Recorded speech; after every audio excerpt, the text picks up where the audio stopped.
Creo que ya se me ve. Sí. Pues muy bien, pues venga, buenas tardes a todos.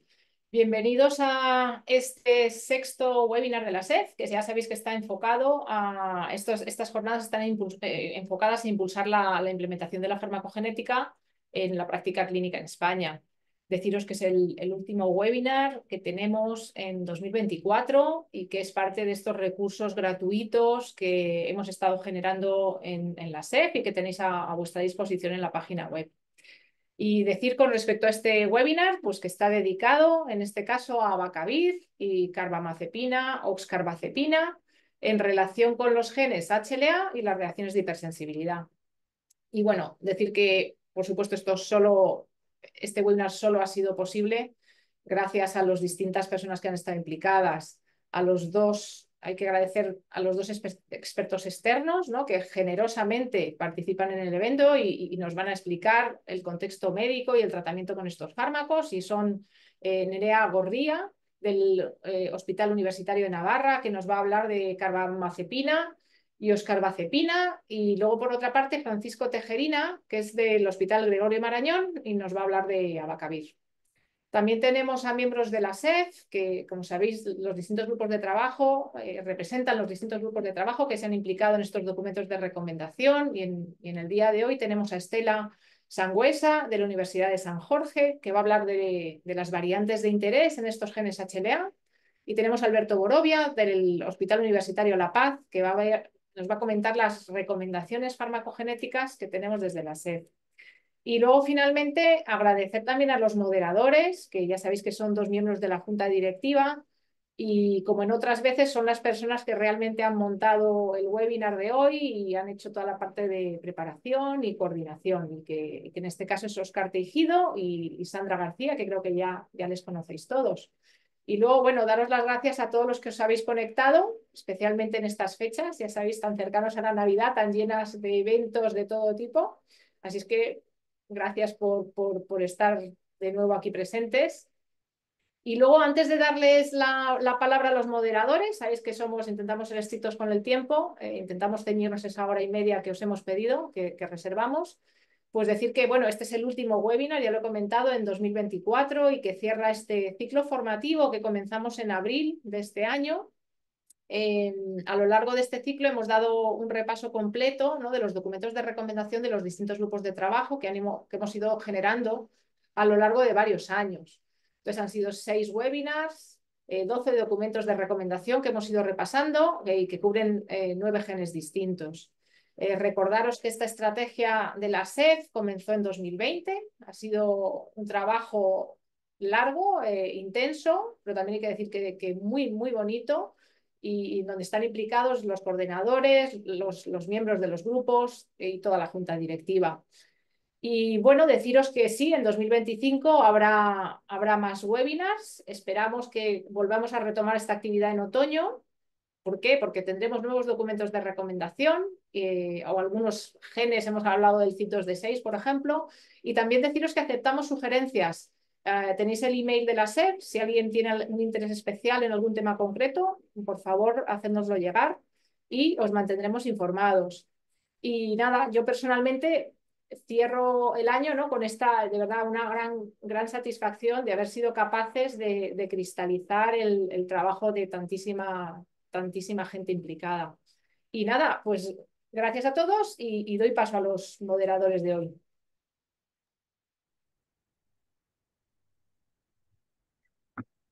Muchas gracias, Cristina. Buenas tardes a todo el mundo. Bueno, pues empezamos este último webinar del año. Y bueno, tengo que decir que tenemos más de 130 asistentes, lo cual nos da, bueno, se ve que es un tema que suscita interés y estamos muy contentos por ello. Y también, bueno, pues cuando Cristina ha presentado el programa, si os habéis fijado, ha habido algunos cambios de orden. Eso depende, bueno, eso tiene que ver con la disponibilidad de los ponentes. Entonces, hemos cambiado un poquito el orden del programa y empezaremos con los dos ponentes que hablarán sobre los fármacos primero y después pasaremos hablar del gen y las recomendaciones farmacogenéticas de esos fármacos. Así que, bueno, pues sin más dilación. Bueno, antes de empezar a presentar a los ponentes, quiero recordar a los presentes que habrá pues turnos de debate, turnos de preguntas y que esas preguntas, por favor, en lugar de hacerlas en el chat, hacerlas en la sección de preguntas y respuestas, porque en el chat pues van desapareciendo y nos vamos a perder algunas de esas preguntas. Así que, por favor, hacerlo en preguntas y respuestas. Sin más dilación, empezamos con la primera ponente, a la que agradecemos mucho su presencia y su ponencia. Ella es Nerea Gorría, facultativa especialista del área de neuropediatría del Hospital Universitario de Navarra y que colabora muy estrechamente con la Unidad de Medicina Genómica del Centro de Investigación Biomédica Navarra Biomed. Es investigadora principal del proyecto Impactea y pues eso, le damos las gracias por su participación. Nerea, cuando quieras. Hola, a ver, buenos días.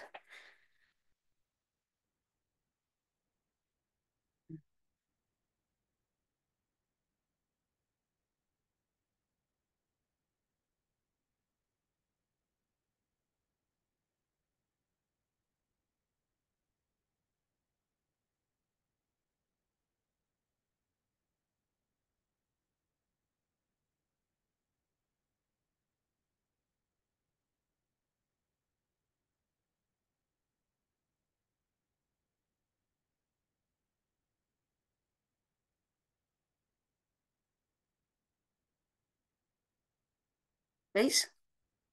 Disculpar. Sí, ahora sí. Sí, Iniciar mi vídeo. perfecto.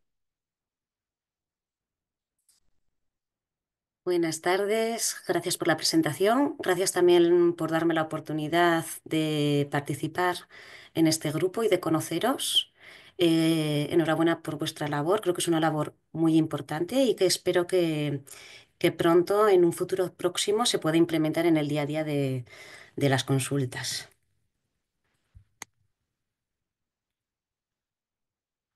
Vale, la carbazepina, la carbazepina y la oscarbazepina pertenecen a la familia de las carboxamidas. Son molecularmente similares a los antidepresivos tricíclicos más que a los fármacos antiepilépticos. La oscarbazepina fue una molécula que se creó para evitar el metabolito activo y tóxico de la carbazepina, que es el 10,11-epóxido de carbazepina, y la eslicarbazepina es un isómero óptico. eh, disculpad, es el isómero óptico del metabolito activo tanto de la carbazepina como de la oscarbazepina, que tampoco forma el metabolito tóxico. Entonces, el principal mecanismo de acción de estos fármacos es el bloqueo del canal de sodio.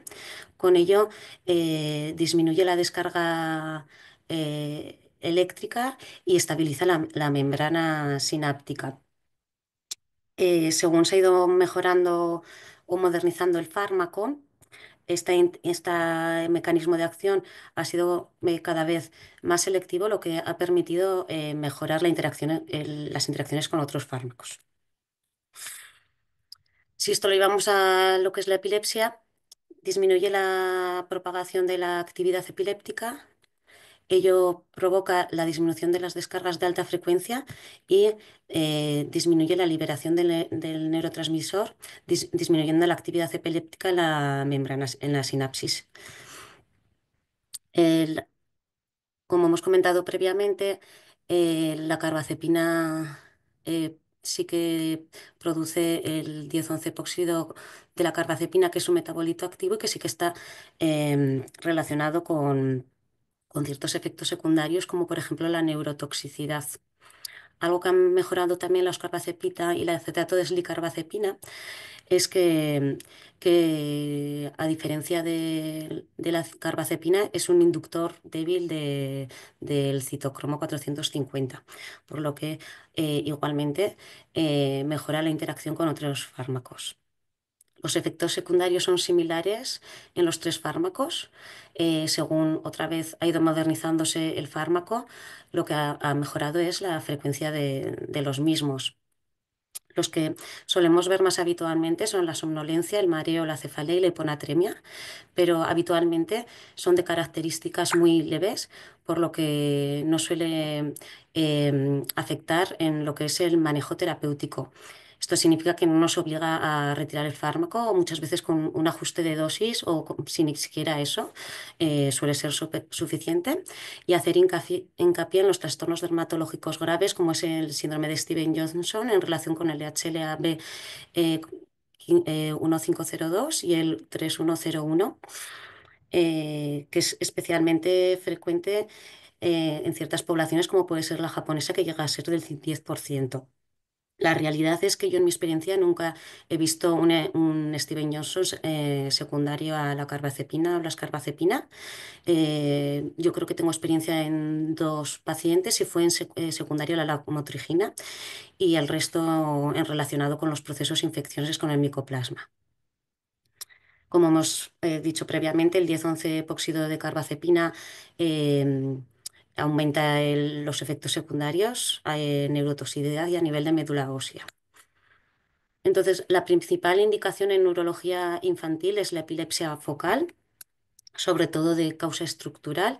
La Liga de la Epilepsia Infantil organizó las epilepsias infantiles de esta manera. Este es en el grupo de pacientes la que mejor respuesta tienen. No nos gusta utilizarlas en generalizadas. De hecho, debe evitarse en crisis de tipo ausencia y en las mioclónicas. Y yo creo que un poco en relación a esto tampoco está recomendado en los pacientes con síndrome de Angelman, que suelen tener asociados epilepsias refractarias, epilepsias de difícil control y que suelen ser de características mioclónicas. En las epilepsias focales idiopáticas sí que solemos utilizarlas, pero hay que tener cuidado, sobre todo en las epilepsias rolándicas y síndromes relacionados, que también pueden empeorarlas. Y bueno, esta tablita son nuestros protocolos terapéuticos de la Asociación Española de Pediatría, y como podéis ver, ¿no? Dentro de las epilepsias focales sintomáticas de primera elección sería pues los bloqueantes de canal de sodio, la motrigina, oscarbazepina y carbazepina. El acetato de eslicarbazepina tiene un punto a favor, y es que es suficiente con una dosis al día. Entonces es muy cómodo, sobre todo en los adolescentes, para mejorar la adherencia. Es un fármaco muy cómodo de utilizar, ¿vale?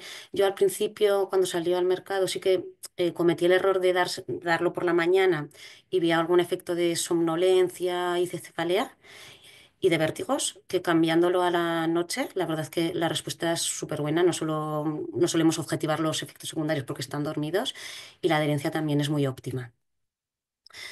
Entonces, otras indicaciones dentro de la neurología infantil, pero un poco por la frecuencia de esta patología que utilizamos con menos frecuencia, pues es el dolor neuropático, la miotonía congénita y la disinencia paroxística cinesigénica y la corea de Sidejan. A nivel desde el punto de vista de psiquiatría, la carbazepina también se puede utilizar para el trastorno emocional y de conducta. La realidad es que muchos de nuestros pacientes tienen un seguimiento conjunto con psiquiatría infantil, y que no suele ser el principal fármaco a utilizar, suelen tirar más de risperidona y de aripiprazol. Entonces, un poco para mostraros el uso de estos fármacos en el día a día, pues os voy a presentar unos casos relevantes, ¿vale?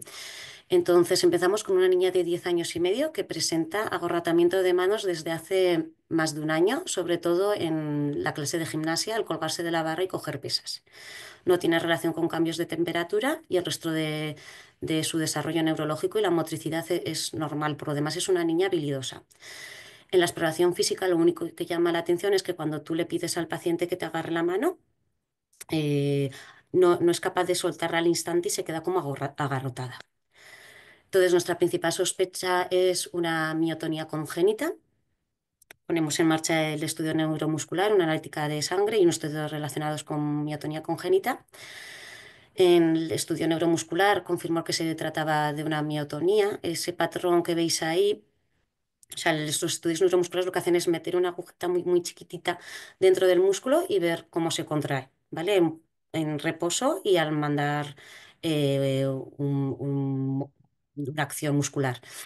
Y lo característico es que si se trata de una miotonía, haya una descarga brusca y de gran amplitud, mantenida inicialmente, pero que luego poquito a poquito progresivamente va descendiendo. El estudio genético confirmó que se trataba de una mutación en un canal de cloro y se ha iniciado, bueno, esto es como muy reciente, el diagnóstico genético vino la semana pasada y el lunes comenzamos con la carbazepina en esta pauta terapéutica. Entonces, la paramiotomía congénita se caracteriza por su síntoma principal es la miotonía. No tiene sintomatología fuera de lo que es la parte muscular. La gravedad de los síntomas depende un poquito de la base genética. La autosómica recesiva, también llamada forma de Becker, sería la afectación más grave y la autosómica dominante, forma de Thompson, que es la que tenía esta niña, sería con sintomatología más leve y poco limitante. Entonces, el tratamiento de primera línea serían las mexiletinas, pero un poco por nuestra poca experiencia con este tipo de fármacos decidimos utilizar los bloqueantes de canal de sodio, que en otro tipo de paramiotomías de Thompson las hemos utilizado y ha funcionado bien. Otro caso es una niña de 13 años valorada por traumatología infantil por cojera de extremidad inferior derecha de 2 años de evolución, con empeoramiento progresivo a lo largo de estos 2 años y asociando un trastorno en la función motora. Tenía debilidad en la flexión-extensión de cadera, rodilla y pie derechos con una atrofia asociada. Entonces, dado que se ven bastantes signos de alarma, se realizó una resonancia cerebromedular y lo que se vio en la resonancia cerebromedular fue una lesión a nivel dorsal. No sé si sois capaces de verla ahí, en esa altura, que era sugestiva de un astrocitoma de bajo grado que se confirmó en la anatomía patológica. Se hizo una intervención quirúrgica por parte de neurocirugía que no fue completa, un poquito por la localización en la que está, no se pudo realizar y se continuó con un tratamiento quimioterápico. Entonces, la interconsulta vino desde oncología infantil, pues por un dolor neuropático de difícil control. En la exploración, pues también tenía secuelas de la cirugía, tenía alteración sensitiva y debilidad que provocaba una cojera. Y lo que contaba la niña, que sí que es una niña súper resiliente y no se queja nada, pues que tenía una sensación urente en el pie derecho, como una especie de quemazón, y que se ponía calcetín, pues mejoraba. La cuestión era que era época de verano, entonces lo que me contaba la niña era que se iba a la piscina con un calcetín gordo de invierno y un poco por la época en la que era, pues me animé a tratar el dolor neuropático con gabapentina, que no fue bien, y luego planteé como segunda opción que al final utilicé la metriptilina por la comodidad de dosis, pero también me planteé carbazepina y oscarbazepina. Vale, os presento este caso porque al final el dolor neuropático en el mundo de adultos es muy frecuente, pero en la edad infantil que no sufren de ciáticas ni síndromes de túnel carpiano no suele ser una afectación que solemos tratar, ¿eh? Niña de 12 años, recientemente trasladada de Senegal y que presenta desde hace un año, tras proceso febril de forma ondulante, una corea. Entonces, la corea, esta no es la niña, es sacada de YouTube. La corea es un trastorno del movimiento, es un movimiento involuntario que no somos capaces de controlar, que es como una especie de bailoteo, que no sigue un patrón ni un curso preestablecido, va cambiando por las diferentes porciones del cuerpo. Entonces, hicimos un estudio, una resonancia, un estudio metabólico ampliado y un poquito, como la niña contaba que inició a los pocos días de un proceso infeccioso febril en Senegal, antes de venirse para aquí, pues se sospechó una fiebre reumática, por lo que se realizó un estudio cardiológico un poco dirigido para allí, para esa línea, en esa línea, que fue normal. Y como ya no teníamos la capacidad de hacer un estudio, un cultivo y poder demostrar que podía haber un estreptococo piógenes detrás, hicimos antiestreptococo. El más habitual y el que tenemos en laboratorio nos salió negativo, pero continuamos indagando y hicimos un anti-DNase B que esto nos salió positivo y un poco nos reforzó el diagnóstico de una corea de Sydenham de una fiebre reumática. Se inició las carbacepinas, también esto, ¿no? La evolución tras tratamiento después de un año, se inició carbazepina y a los 2 meses de iniciar la carbazepina hubo una resolución completa de los síntomas. Entonces, la fiebre reumática es una complicación de la infección por estreptococopiógenes. El estreptococopiógenes suele provocar faringitis. En nuestro medio no solemos ver complicaciones de este tipo, o es muy raro verlas porque todas las faringitis por estreptococopiógenes, todas las infecciones por estreptococopiógenes suelen estar adecuadamente tratadas. La primera elección es la penicilina. Que se tratan más que por la molestia que causa, pero que esos síntomas se resolverían sin tratamiento, que son muy dolorosos, se tratan por las complicaciones que pueden ocurrir, que son el síndrome nefrítico, una inflamación en los glomérulos, en el glomérulo, y por la fiebre reumática, que es una inflamación multisistémica a nivel de diferentes órganos, característico el corazón con la carditis, las articulaciones, con la poliartritis y el sistema nervioso central afecta en ganglios basales y da esta corea que se llama corea de Sydenham. La corea de Sydenham suele ocurrir entre los 5 y 15 años de edad, suele asociar síntomas neuropsiquiátricos con frecuencia, no fue el caso de esta niña, y suele desarrollarse horas o días después de la infección. El diagnóstico es clínico por exclusión porque puede haber la corea, hay que descartar que no haya otra enfermedad degenerativa o que afecta a ganglios de la base y se apoya por una sospecha una evidencia de que hubo una infección en los 6 meses anteriores. El tratamiento de elección es el de Paquine, la carbazepina y los antidopaminérgicos. Y puede ocurrir recaídas en un 20% de los casos. Entonces, la situación en la vida real, en el día a día de la consulta, es que la farmacogenómica, desgraciadamente, al menos en nuestro hospital, no está instalada en este momento, pero sí que el tratamiento individualizado y dirigido al gen cada vez está más presente. Entonces, bueno, yo tuve la suerte de participar en el proyecto de Nagen Pediatrics, que era un proyecto financiado por el Gobierno de Navarra, que lo que buscaba era implementar la secuenciación de genoma completo en trío y el estudio farmacogenómico en diferentes áreas de la pediatría. Se realizó en enfermos con enfermedad aguda, crónica y compleja, en pacientes con tumor sólido, en pacientes con sospecha de enfermedad metabólica y más en una línea más de investigación también lo realizamos en 175 pacientes con autismo.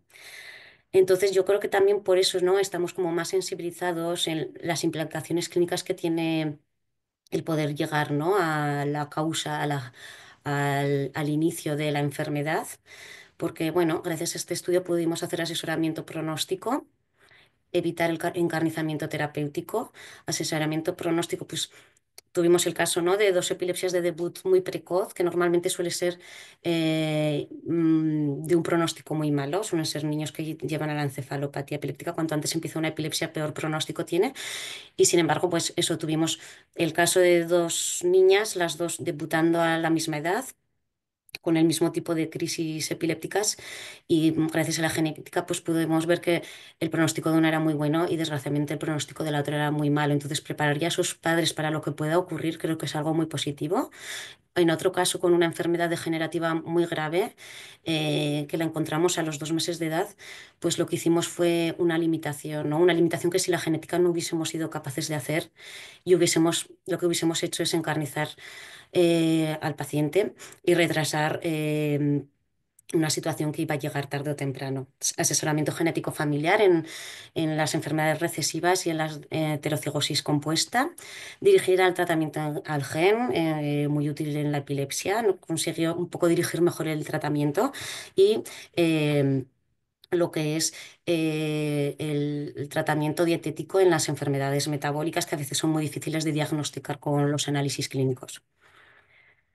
Entonces, bueno, tampoco me quiero enrollar demasiado, pues voy a presentar tres casos clínicos que me parecen interesantes un poco para mostrar lo importante que fue, ¿no? En el manejo terapéutico el poder hacer una secuenciación genomar completo y de forma rápida, con resultados rápidos. Esto era una niña de 12 años que seguía en consultas de neurología infantil.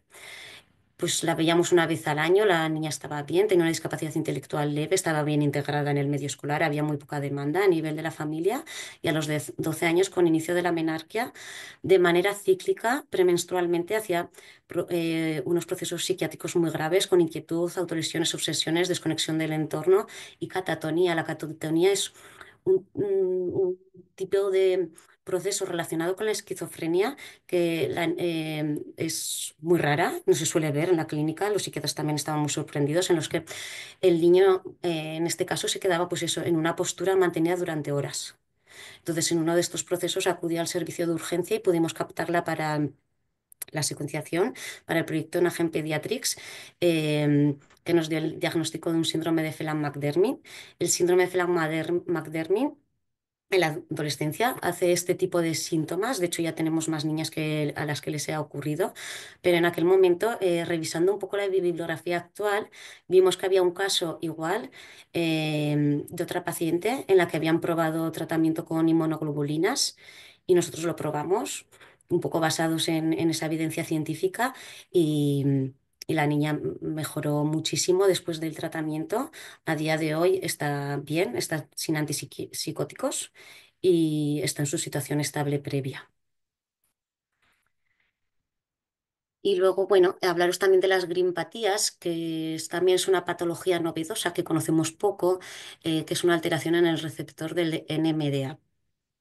Entonces, os presento el caso de un niño varón de origen chino, 10 años y medio, presentaba una epilepsia complicada con una punta onda continua del sueño y discapacidad intelectual. La punta onda continua del sueño es el temor de cualquier neurólogo infantil, ¿vale? Porque no estamos viendo crisis a nivel clínico, pero cuando se duermen están en un estatus epiléptico, eléctrico, que no se ve, tampoco da síntomas y lo que provoca es una regresión cognitiva, a veces irreversible. Entonces es el miedo, ¿no? De pensar que está yendo bien y porque no estamos viendo crisis y en realidad, ¿no? Cuando te están empezando a contar, lo ven más nervioso en el cole, sacaba todo notables y ahora ha empeorado y saca todo aprobados. No se expresa con claridad y antes se expresaba muy bien, ¿vale? Está indicado pedir un estudio del sueño porque si encontramos este tipo de alteración eléctrica hay que ser muy agresivos en el tratamiento. Entonces, en este niño se utilizó el tratamiento, el valproico y se pasó al valproico con clobazam una vez visto esto. Y en el estudio genético se vio una alteración genética en el GRIN2A, que lo mismo, ¿no? Un paper súper actual nos habla del uso de la L-serina, que es un aminoácido pues, en principio con pocos efectos secundarios y que lo pedimos a farmacia para poder utilizarlo en él. Siguiendo un poquito la línea de las grimpatías, una niña de 3 años y 4 meses que presenta hipotonía con discinesia y un retraso global del desarrollo psicomotor grave, con 3 años y medio no tiene lenguaje y no tiene marcha autónoma, no ha desarrollado todavía epilepsia, que es algo habitual en las grimpatías, y lo que se vio es que la alteración genética que tenía la paciente era una ganancia de función. Entonces, lo que hemos hecho con ella es incluirla en un ensayo clínico que ha abierto en el Hospital Sant Joan de Déu de Barcelona. Es la única niña que se ha podido reclutar y lo que se está utilizando es un fármaco bueno, muy poco conocido, que es el Radiprodil, que lo que hace es modular el canal NMDA. Si se trata de una ganancia de función, entendemos lo que va a hacer este fármaco es bloquearlo. Y ya para acabar, ¿no? Un poco de la línea de lo que vosotros manejáis, la importancia de la farmacogenómica. ¿vale? Y para eso os voy a mostrar este ejemplo que yo creo que es súper representativo. Es una niña que sigo desde los 2 años con un retraso psicomotor que le pido importante, en el que en el cariotipo molecular pues, se ve una elección del 13q14 con una duplicación del 1p36. Es una niña que tiene discapacidad intelectual leve con TDAH, trastorno de la coordinación motriz. Debutó antes de los 3 años con una epilepsia que también, igual que el niño anterior, complicó con una punta onda continua del sueño. Entonces, nos vemos muchas veces, ¿no? En, en esa tesitura de necesito avanzar porque me está persiguiendo la punta onda continua del sueño, pero no puedo porque a nada que subo un poquito la dosis del fármaco, provoco un montón de efectos secundarios y tengo que volver atrás, ¿vale? Y eso fue el caso de esta niña que a nada que llegábamos a las dosis mínima eficaces, provocaba efectos secundarios, había que bajar, había que probar una nueva pauta terapéutica. La epilepsia no iba bien, no sabíamos muy bien si era porque no llegábamos a dosis eficaces o porque realmente no estaba yendo bien. Los efectos secundarios que provocaban sobre todo eran de alteración del comportamiento, del ánimo y del sueño. Y bueno, hace un año la punta onda continua del sueño, las indicaciones son de paquenemas clobazam o megabolos de corticoides. Entonces, bueno, hace un año dije yo, no podemos seguir en esta línea, tenemos que hacer algo. Entonces planteé, dentro de las pautas de los bolos de corticoide hay varias aceptadas. Una es poner tres bolos de corticoide a 30 miligramos por kilo, que son dosis muy, muy elevadas, y hacer un descenso paulatino muy lento de hasta 1 o 2 años de corticoide con toma diaria. Entonces, con todos los efectos secundarios que acarreábamos, esta opción no me pareció la mejor. Y lo que hice fue 2 megabolos de corticoide seguidos en el hospital de día una vez al mes durante un año. Y sorprendentemente, ¿no? Porque llega un momento en que te planteas, ¿es la sensibilidad de la madre hacia la conducta de la niña? ¿Es parte de su alteración genética? Eh, pero realmente empezamos con los bolos de corticoide que puede dar un montón de trastornos de comportamiento y esta niña los toleró genial. Ahora mismo la tengo únicamente con ácido valproico. La madre dice que desde que hemos controlado la punta onda continua del sueño en los últimos 6, 8 meses, la niña está cognitivamente mucho mejor, ha mejorado mucho a nivel de evolución del lenguaje y ahora mismo la tenemos con Depaquine pues a dosis bajitas, por lo de siempre, no nos permite subir más, pero no está haciendo crisis clínicas y la punta onda continua en el último control la tenía bien hace un mes.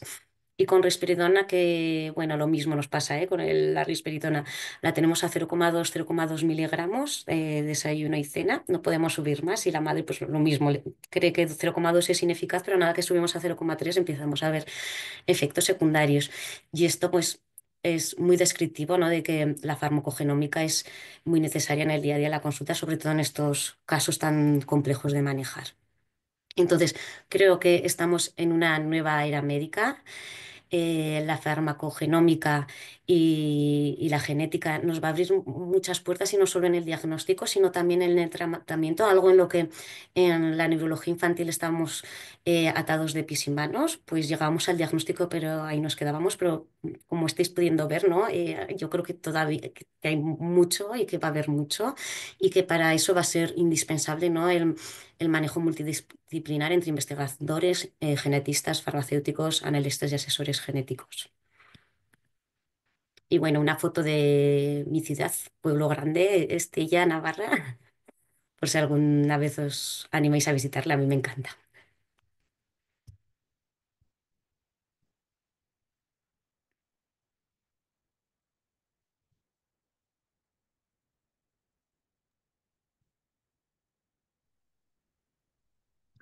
Muchas gracias, Nerea, por tu presentación.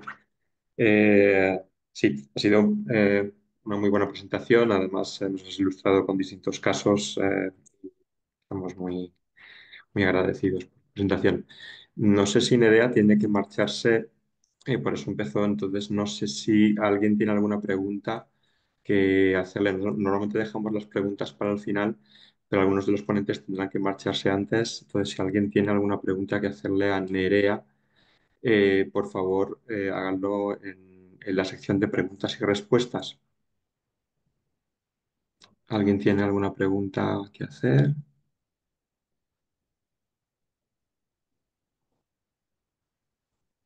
Si no, dejamos para luego. Vale, igual estoy aquí un ratito más, ¿vale? Cualquier cosa Vale, vale, que pueda surgir. perfecto. Sandra, ¿podrías presentar al siguiente ponente? Sí.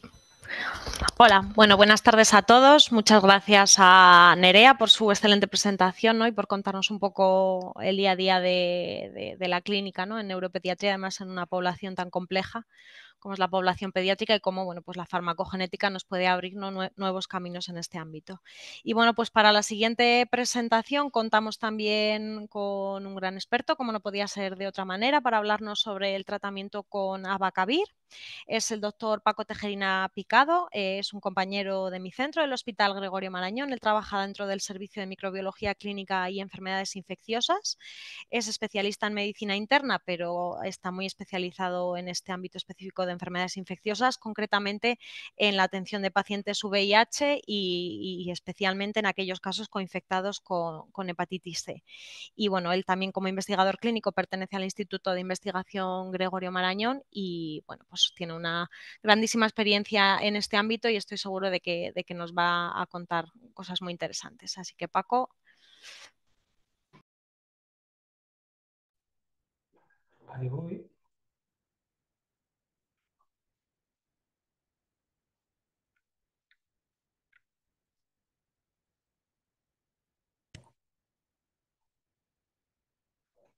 Bueno, pues se ve todo, entiendo, ¿no?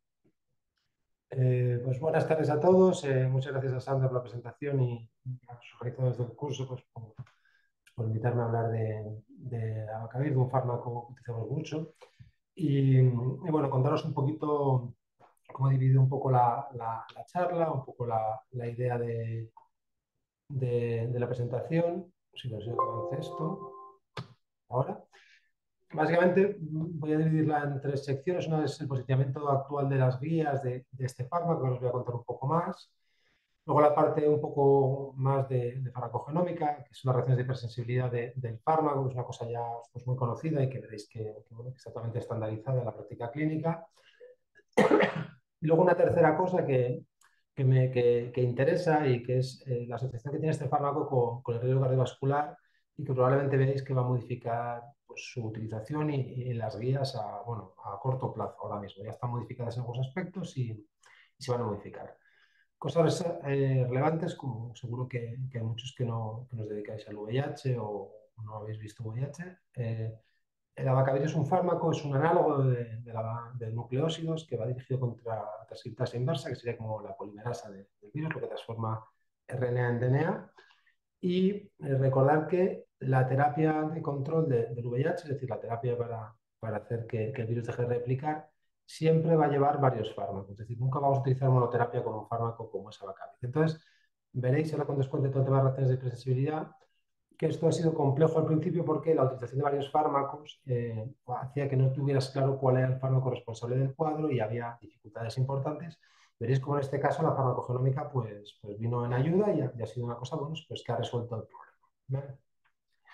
El abacavir es un fármaco que más o menos para que tengáis en cuenta empieza su desarrollo con el año 98, más o menos los ensayos en fase 2 son del 98 y es en el 96 cuando consideramos que empieza la terapia retroviral de alta actividad o reactividad, como queráis llamarla, que básicamente es decir que 3 fármacos eran capaces de controlar la replicación viral y hacer que pacientes que antes pues morían todos cuando hacían un evento SIDA, es decir, cuando sus defensas bajaban por debajo de un nivel importante, era indicativo de muerte en un año, pues cambió la epidemia y hizo que los pacientes sobrevivieran y, bueno, y hasta aquí hemos llegado, ¿vale? Entonces, un poco para que veáis el posicionamiento en guías del fármaco, recordar eso, que siempre va a ser un fármaco que va a ir en combinación con otros fármacos, ¿vale? Nunca se va a dar una monoterapia para tratar el VIH, ¿vale? Lo primero que Disculpa, necesitamos ahora, perdón, que no estaban pasando las diapositivas, disculpa. Ya está, ya está. Gracias. sí, claro. Estas son las guías americanas, las de la izquierda, las guías europeas, las de la derecha. Veréis que siempre todas las guías tienen, como todas hay, unas pautas preferenciales y unas pautas alternativas. Veréis que tanto en la guía americana como en las guías europeas, veréis que siempre hay una combinación de un fármaco, en este caso son inhibidores de la integrasa, este se llama Bictegravir, dolutegravir, y se combinan con una combinación de dos fármacos análogos de nucleósidos, como la Vacavir. Veis que tanto en la guía americana como en la guía europea, veis que la Vacavir, que está aquí marcado como ABC, está siempre indicado como régimen alternativo, ¿de acuerdo? Y siempre veréis que en todas las guías hay una nota que habla de que se debe hacer una determinación de HLA-B5601 antes de prescribir el fármaco siempre. Esto veréis que ahora cuando pasamos a la guía española no es exactamente igual, pero ya hay otra notificación aquí que veis en las consideraciones, que es: considere usted dar Vacavir en pacientes que tengan riesgo cardiovascular. Es una cosa que hablaremos un poquito más adelante, pero básicamente hasta hace muy poco el Avacavir formaba parte de las pautas preferenciales de tratamiento en pacientes que inician el tratamiento retroviral, en pacientes naive, y desde hace un año en estas guías americanas y europeas veis que ya ese fármaco ha bajado un peldaño y ya no lo consideramos preferencial. Decimos que hay otros fármacos mejores en este contexto para los pacientes, ¿vale? Si vamos a las españolas, que son las cosas que nos manejamos nosotros habitualmente, que están actualizadas de enero del año 2023, ¿vale? Tienen que llegar la actualización ahora, pero lo que veis es que en este caso, en las pautas preferentes, sí que aparece la Vacavir, ¿vale? Lo veis aquí, ¿no? Serían como las americanas europeas, pero en este caso sí que las utilizamos como preferentes o como digamos, como las adecuadas a iniciar. Veréis, ahora se tiene que hacer la actualización de las guías y veréis que esto no va a ser así, va a cambiar, ¿vale? Ya os contaré por qué. Pasamos ya a lo que serían las reacciones de hipersensibilidad. Un poco lo que os he dicho. A medida que se empiezan a hacer todos los ensayos pivotales del fármaco, que siempre van a ir en combinación, aunque lógicamente había fases 1 y fase 2 de titulación de dosis, pero básicamente empieza a aparecer una cosa, es que empieza a haber un grupo de pacientes que empiezan a hacer unas reacciones de hipersensibilidad que en algunos casos son muy severas. El laboratorio de aquella época, que es GSK, bueno, el laboratorio que lo comercializa, básicamente, en base a todos los datos, reúne todos los datos que tiene de ensayos pivotales y de poscomercialización, estamos hablando del año 2000, 2001, intenta ver un poco cuál es esa frecuencia de aparición de esos síntomas, cómo son esos cuadros clínicos y qué mortalidad tiene. Entonces, son cuadros que podrían ser severos. La frecuencia vais a ver que dependerá un poco de las cohortes y un montón de cosas, pero más o menos va a rondar en torno al 5%, en este caso un 4%, ¿vale? Y veis que los cuadros eran cuadros pues, muy abigarrados, pero muy inespecíficos. Fiebre, ras, sensación de astenia, cuadros abdominales y bueno, que podían ser cuadros severos y cursar con edema, con hipotensión, con un shock hemodinámico, y que la mortalidad podía rondar el 0,03. Había una cosa que era muy peculiar, que cuando te hacías un re-challenge o una reintroducción del fármaco, esos síntomas se reproducían en menor tiempo y con mayor severidad. Aquí lo que veis en la tablita del centro es la frecuencia de esos síntomas, que la fiebre siempre iba a la cabeza, pero aquí en la tablita de la derecha lo que veis es que cuando cuando vuelvo a reintroducir el fármaco, esos síntomas se reproducen, algunos de mayor frecuencia, pero si os fijáis en síntomas que traducen la severidad del cuadro, que es básicamente la hipotensión, el edema de la taquicardia, esos síntomas o sus signos son mucho más frecuentes. Es decir, que si tú reintroducías el fármaco, las posibilidades de tener esa reacción de hipersensibilidad eran muy elevadas y encima mucho más severas que lo anterior, ¿vale? Y para que os hagáis una idea, esto representaba la mortalidad, el 30% de esta mortalidad aparecía con la reintroducción, es decir, al final era como un warning de decir, yo me he equivocado una vez y me he vuelto a equivocar una segunda vez y encima el paciente se me ha muerto. Una cosa que era característica era que los síntomas aparecían siempre en las primeras 6 semanas y a partir de la 6ª semana los pacientes no lo presentaban, se les consideraba como tolerantes a la Avacavir, ¿de acuerdo? Podían aparecer a partir de la semana 40, a partir de la semana 6, pero era muy, muy excepcional. Y prácticamente todos aparecían a lo largo de las primeras 2 semanas. Hay que tener en cuenta, lo os he dicho, como se daban varios fármacos, no era un fármaco monoterapia y encima habitualmente eran pacientes que estaban con mucha inmunosupresión o con muchas complicaciones médicas asociadas. Por ejemplo, presentar fiebre podía ser consecuencia de un millón de cosas. Y iba a haber siempre una sobrenotificación o un sobrediagnóstico de esas reacciones de hipersensibilidad porque era un diagnóstico puramente clínico. Fiebre, ras, etcétera, lo pueden compartir con otros fármacos o otras patologías lo pueden hacer. Entonces, era difícil, podemos decir, de dilucidar si esa reacción de hipersensibilidad era Avacavir o no, pero lo que hacía es que no se podía volver a utilizar ese fármaco porque la reintroducción del fármaco podía provocar un problema más serio. Esto es un poco para que veáis un poco lo que os he explicado de la utilización de varios fármacos. Esto es un ensayo clínico de aquella época. Como veis, hay una combinación de 3 análogos, ¿vale? Aquí la bacavir, la necidobuina, con una combinación de un inhibidor de la proteasa y 2 análogos.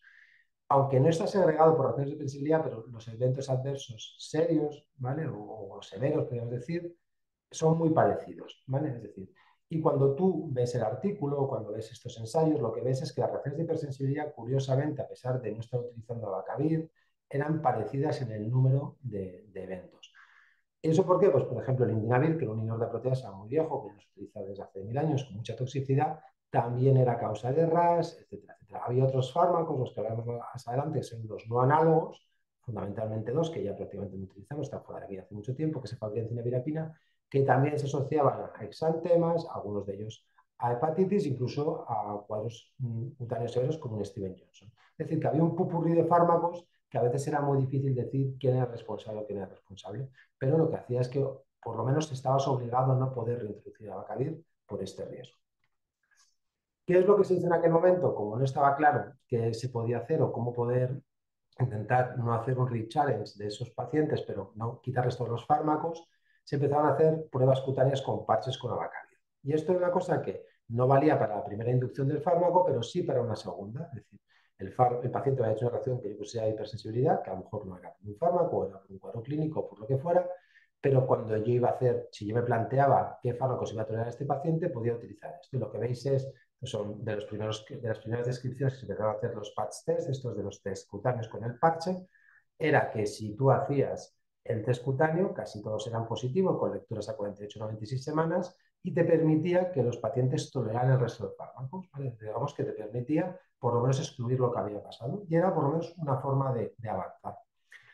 Lo que sí que se veía de forma característica, tanto en ensayos como en cohortes, es que primero había una agregación racial, es decir, que era más frecuente que, por ejemplo, en raza caucásica que en raza negra. En raza negra era mucho más excepcional, es verdad que en raza negra es más difícil valorar los exantemas, la piel es más difícil de valorar, sobre todo, por ejemplo, nosotros en nuestro ámbito estamos muy poquito acostumbrados a ver exantemas en raza negra y nos cuesta más, pero los americanos sí que estamos acostumbrados. Y que luego había agregaciones familiares, por ejemplo, empezaban a describirse case records de una madre con VIH y su hija con VIH, en los que se le introduce abacavir y las dos hacen una reacción de hipersensibilidad. Es decir, había algo genético que justificaba esto. Y luego otra de las cosas que se fue avanzando es que no parecía que hubiera una sobreexpresión de IgE y que las biopsias habitualmente lo que se veía es que se veía un infiltrado linfocitario, sobre todo dependiente de linfocitos T. Es decir, que parecía que iba a ser una reacción de hipersensibilidad mediada por célula T y que probablemente había una genética debajo que era lo que lo justificaba. Y entonces, en el año 2002, de forma casi simultánea, dos grupos independientes, uno que es un estudio patrocinado por el propio laboratorio y otro que es un grupo independiente, ven que secuenciando a estos pacientes hay una correlación entre una HLA, que es el HLA B5701, entre estos pacientes y el desarrollo o no de reacción de hipersensibilidad. Como veréis, en todas estas series o en todos estos estudios, casi siempre, como en todos los VIH, hay una sobrerepresentación de pacientes varones, ¿vale? Bueno, no hay casi mujeres, para tener mujeres habría que ir a la epidemia en África, ¿vale? Y que casi siempre va a ser raza blanca, caucásica, ¿vale? Pero bueno, básicamente lo que se veía es que si tú veías a aquellos pacientes que habían tenido reacción de hipersensibilidad, la presencia de HLA-B5701 cuando lo comparabas con los controles era superior. Este es un estudio más cortito, pequeño, el mejor, digamos, o el más adecuado se hizo un poquito más adelante, que apareció publicado en el Lancet de la misma publicación prácticamente, en el que los australianos tienen una cohorte amplia y lo que hacen es, vamos a evaluar esto en pacientes con reacción de hipersensibilidad a abacavir y pacientes que consideran tolerantes a abacavir. En este caso, las reacciones de hipersensibilidad, lo que os he dicho, van a ser por diagnóstico clínico. Están mejor hechas si yo soy capaz de intentar hacer parches en la reintroducción de fármaco, porque eso por lo menos me permite, digamos, dejar cerrado esto como que esta reacción de hipersensibilidad se puede decir que era por abacavir. Pero básicamente es 14 de 16 pacientes que habían tenido reacción de hipersensibilidad a abacavir, presentaban el HLA-B5701. Y en cambio, solamente una pequeña proporción, un 2% de los que eran tolerantes al abacavir, no la presentaban. tenían toda significación estadística y lo que venía a decir es que se podía utilizar un marcador farmacogenómico para intentar decir qué pacientes iban a ser de bajo riesgo para darles el abacavir. Es decir, tú decías, hay pacientes que no tienen HLA, pero pueden hacer una reacción de hipersensibilidad, pero van a ser muy poquitos. Y entonces, en ese momento, lo que se empezó es a instalar o instaurar esta práctica de una forma no claramente estructurada en cohortes para intentar ver si era llevable a cabo. Pero realmente la forma adecuada de hacerlo era un ensayo clínico y esto llegó años después. ¿Vale? Esto es un poco para que veáis un poco cómo eran estas cohortes y cómo se hacían las cosas. Lo primero era, no todas las poblaciones son iguales, no son homogéneas, ¿vale? Y lo que veis es que esa presencia de HLA es discrepante de donde estás. Por ejemplo, en las poblaciones del sudeste asiático, excepto una parte muy concreta del norte de Tailandia, prácticamente nadie tiene HLA-B5701 positivo y la raza negra tampoco. Y en cambio, en raza caucásica, por ejemplo, en España tenemos un estudio que estaba bastante bien hecho, sí que podía rondar entre el 5 y el 10% para que os quedéis. ¿Vale? ¿Qué es lo cuál era el planteamiento? Era, si el paciente es HLA-5701, utiliza el tratamiento con abacavir porque tiene bajo riesgo, estate pendiente, pero es muy, muy poco probable que tenga una reacción de hipersensibilidad, y si en cambio el paciente es HLA-5701, directamente no se lo des porque la respuesta puede ser muy importante. Y lo que os he dicho, la forma adecuada de hacer esto es hacer un ensayo clínico, que es este que veis. Es un ensayo clínico que participaron muchos centros, tanto americanos como europeos, españoles entre ellos, y básicamente vamos a hacer un grupo que se llama prospectivo. Un prospectivo es, yo a todos los grupos les voy a hacer HLA, previo a la decisión de darle una abacavir. En el grupo control no voy a conocer HLA, simplemente lo voy a guardar, y en el de prospective screening solo le voy a dar el fármaco a aquellos que sean HLA-B5301. Y voy a hacer dos valoraciones. Una es reacción de hipersensibilidad clínica, es decir, lo que opina el clínico, es decir, la fiebre, etcétera, etcétera, reacción de hipersensibilidad.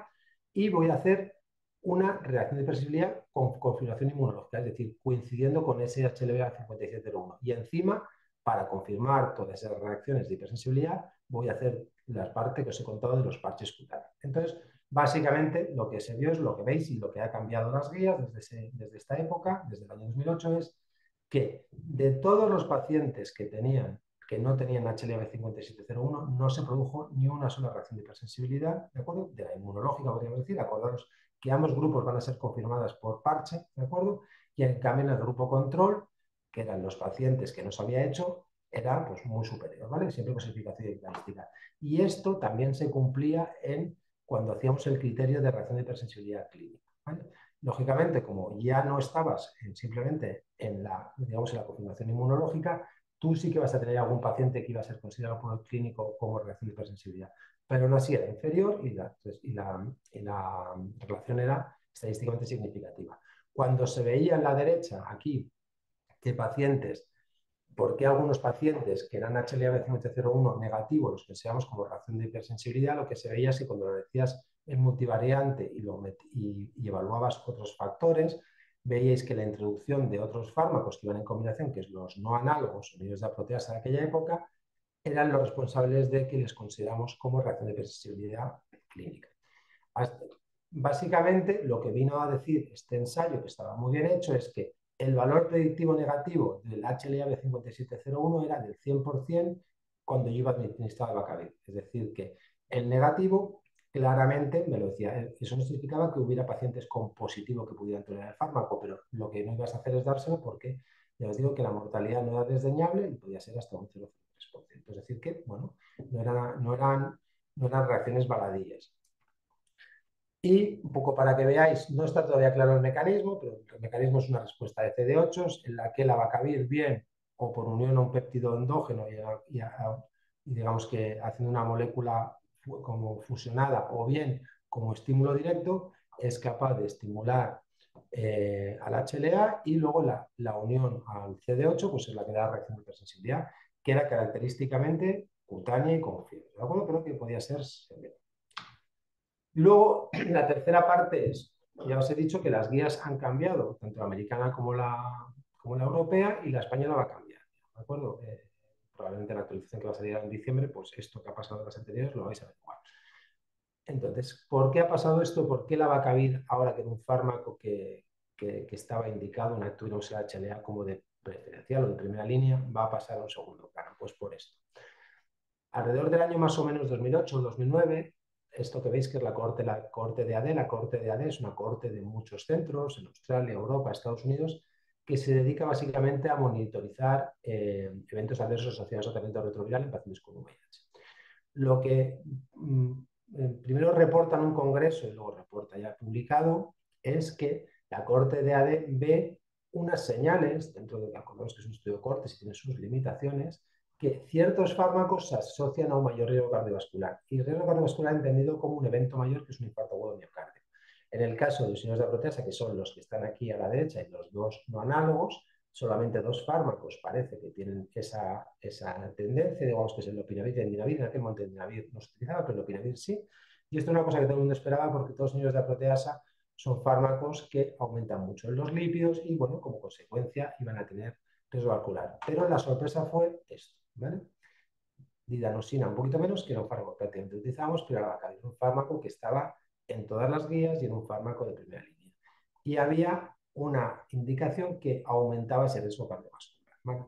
Cuando se hacía todo el análisis, tanto el sin ajuste o el ajuste por variables, ese riesgo no era una tontería, un hazard ratio de 1.7, es decir, que parecía que era lo suficientemente relevante y era muy superior incluso a fármacos que ya dábamos por hecho en aquella época que se asociaban al riesgo cardiovascular, como era el lopinavir, ¿vale? Esto en aquel momento no modificó guías y quedado en dudas, y entonces básicamente lo que se decidió por parte sobre todo de la NIH es coger todos los ensayos pivotales del fármaco y todos los ACTGs, que eran ensayos que eran muy grandes, y en base a los ensayos decir si podíamos ver esa señal que se veía en cohortes, ¿de acuerdo? Que luego, como veis, no está bien recogido los fármacos, hay factores que tú no tienes medidos, como el tabaco y un montón de cosas, pero en los ensayos clínicos sí que puedes hacer eso y a ver qué pasaba, ¿de acuerdo? Esto también es el 2011. Y lo que veis es que cuando se hace el análisis de ese riesgo cardiovascular solamente en ensayos clínicos hechos para el fármaco, tanto como para infarto agudo de miocardio, para cualquier evento cardiovascular mayor, como para mortalidad global, esa señal o esa indicación no se ve, ¿de acuerdo?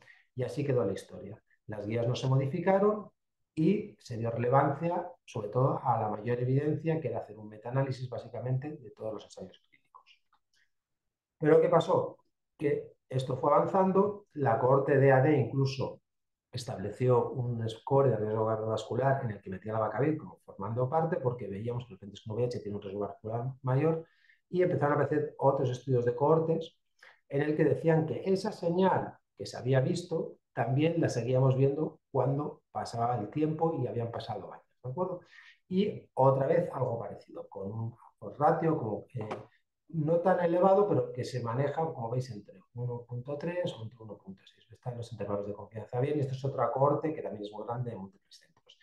Y aquí viene un poco lo que os voy a contar de los nuevos datos por los que probablemente va a cambiar esto, el REPRIV. Este es un ensayo clínico enorme que probablemente va a cambiar la práctica clínica del VIH. El REPRIV básicamente lo que hacía era randomizar a pacientes en dos grupos con riesgo cardiovascular moderado no severo a darles una estatina, que en este caso era pitavastatina. Como era un volumen muy grande de pacientes, un ensayo clínico que se llevó durante 5 años, que lo que hacía era evaluar primer evento mayor cardiovascular. Y ahí no se elegían eventos leves, eran infarto de miocardio, ictus, insuficiencia cardíaca, hospitalización por cualquier causa cardiovascular. Lo que se ve es que lo que dice el ensayo, y esto simplemente es análisis por subgrupo, es que la administración de una estatina a pacientes con riesgo moderado, que no deben recibir estatinas, sino simplemente modificación de vida, etcétera, era capaz de reducir eso de una forma muy llamativa. Y ahora el ensayo está dando los análisis por subgrupos. Y entonces lo que han hecho es analizar la Vacavir.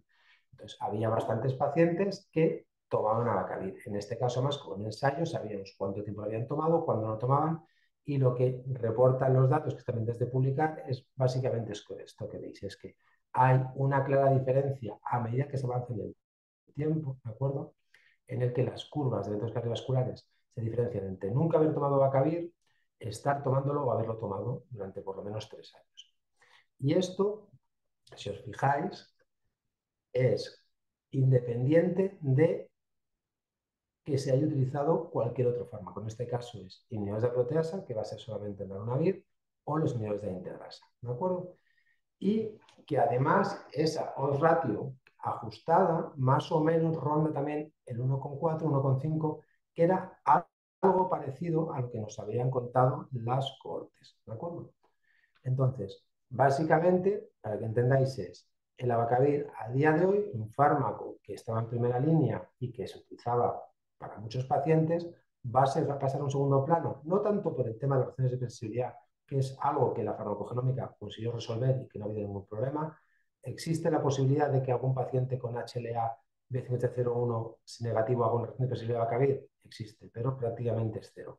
Y si eso ocurre, seguimos teniendo todos los test de parches que nos permitirá decir si esa reacción de sensibilidad va a cabir o por alguna otra consideración. Y que ahora mismo hay asociación real entre exposición a abacavir y riesgo cardiovascular ya os digo, por pacientes con al menos riesgo cardiovascular moderado, en los severos ni hablamos, y que esto va a hacer que cambien las guías. Y esto es todo. Espero que os haya convencido.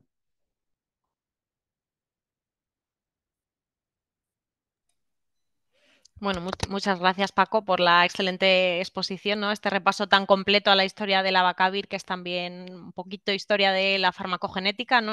Uno de los primeros casos de éxito de esta ciencia que cambió la terapéutica y que, bueno, como bien comentas y como avanza la ciencia, pues no es lo único que influye, ¿no? Y ahora le damos otra vez la vuelta, como ya nos pasó con el Efavirenz en su momento o con otros tantos fármacos. Y bueno, nada, simplemente comentaros porque Paco también se tiene que marchar un poquito antes de terminar el seminario, que si alguien tiene alguna pregunta, aproveche este momento para hacerla. De nuevo recuerdo que tiene que ser a través de los iconitos de preguntas y respuestas y no del chat. Y nada, damos 30 segundos por si alguien tiene alguna pregunta y si no, pues pasamos a la siguiente parte.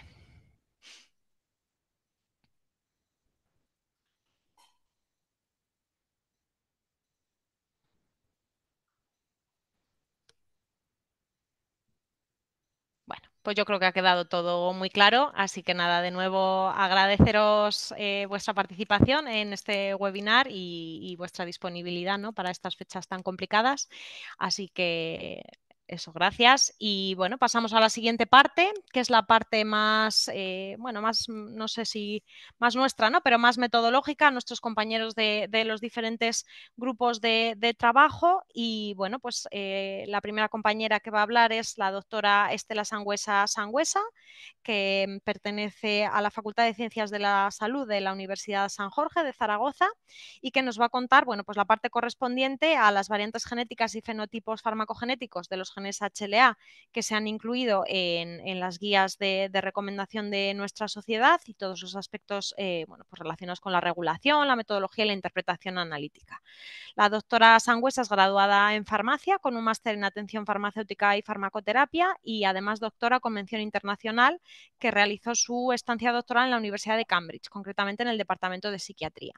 Actualmente es investigadora en el grupo consolidado Green Life y su trabajo está centrado en la investigación de factores interindividuales, incluyendo marcadores farmacogenéticos vinculados a la efectividad y seguridad de medicamentos antipsicóticos.